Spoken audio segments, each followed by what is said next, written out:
এই ভিডিওটা গত সোমবারের ভিডিও। শিব ঠাকুরকে স্নান অভিষেক করব বলে ঘি, মধু, চন্দন, অগরু, গোলাপ জল সমস্ত কিছু গুছিয়ে নিয়েছি। আর একটা থালাতে ফুল, বেলপাতা, মালা গুছিয়ে রাখলাম। গত সোমবার থেকে অম্বুবাচী শুরু হয়েছে, আর আমি জানি সকাল থেকেই শুরু হয়ে গেছে। তাই বরকে বলেছিলাম দুধ আম নিয়ে আসতে।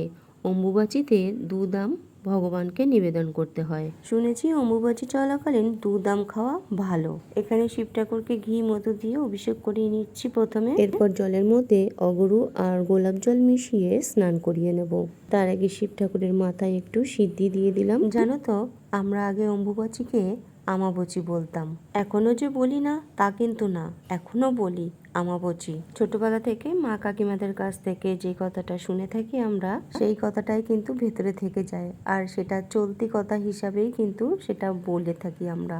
শিব ঠাকুরকে ঘি, মধু দিয়ে অভিষেক করিয়ে নিয়ে জল দিয়ে আগে স্নান করিয়ে নিচ্ছি। এরপর সিদ্ধি দিয়ে দিলাম মাথায়, দুধ দিয়ে আবারও স্নান করিয়ে, আবারও জল দিয়ে স্নান করিয়ে ঠাকুরের গামছা দিয়ে ভালো করে মুছে তারপরে আসনে বসিয়ে দেব। গতকাল অম্বুবাচী সম্পর্কে একটা পডকাস্ট দেখছিলাম। অম্বুবাচী সম্পর্কে আমাদের অনেকের ভেতরে এখনো অনেক ভুল ধারণা রয়েছে। এই যেমন ধরো, অম্বুবাচী চলাকালীন ঘরে নিত্য পুজো দেওয়া যায় না, তারপরে ঠাকুরের মুখ ঢেকে রাখতে হয়, এরকম আরো অনেক কিছুই। কিন্তু কালকে যে পডকাস্টটা দেখছিলাম, সেই পডকাস্টে ব্রহ্মানন্দজি বলছিলেন, শাস্ত্রে লেখা আছে অম্বুবাচী চলাকালীন ঘরের নিত্য পুজো বন্ধ করে দেওয়া উচিত নয়। ঘরের ইষ্ট দেবতা বা কুলদেবতার পুজো একদমই বন্ধ করে দেওয়া উচিত নয় এই কটা দিন।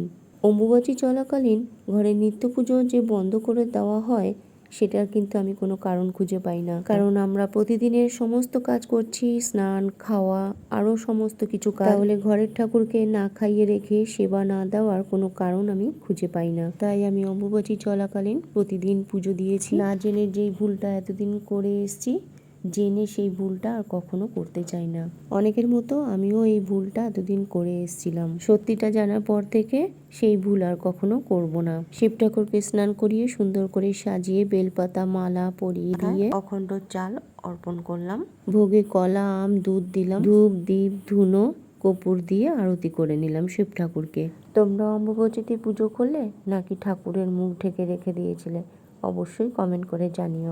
প্রতি সোমবার করে শিব ঠাকুরের আসন পরিষ্কার করে নিয়ে পুরনো যে কাপড়গুলো পাতা থাকে সেগুলো তুলে পরিষ্কার কাপড় পেতে দিয়ে তারপরে শিব ঠাকুরকে আসনে বসাই। ঠিক তেমন করেই বৃহস্পতিবার দিন মা লক্ষ্মীর আসন পরিষ্কার করে আর নতুন কাপড় পেতে মা লক্ষ্মীকে বসাই আসনে। পুজোর পর আমার ঠাকুর ঘরে ধূপ ধুনোর এত সুন্দর সুগন্ধি বের হয়, মনে হয় ঠাকুর ঘরে অনেকক্ষণ বসে থাকি।